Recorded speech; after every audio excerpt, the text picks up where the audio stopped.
Bakit?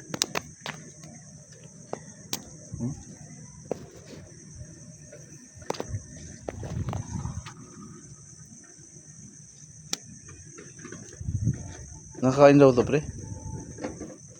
Nakakain. Ito. Naranasan mo dati ng kuan? Yung sumugod yung puro ganto, napakarami. Hindi ka pa nakakuan? Sa amin sa probinsya, pagkadami talaga, sobrang dami nito, pre. Para itong may kuan siya. Itong mga ganto para siyang may kuan siya, yung parang may namamahala din, parang ganun. Sama-sama to, pagkadami nito. Ubos nga ang tubuhan. Pag nadaanan, ay pulbos. Yung niyog, pag nadaanan, pulbos. Ito, ganto itsura. Parang nagpaparamdam ng ganto. Nakapagtataka to kasi biglang ang dami siya talaga, sobra-sobra. Lahat pa rin ng tubuhan na madaanan, maisan, tubuhan, palayan. Ubos nito. Oh, galing.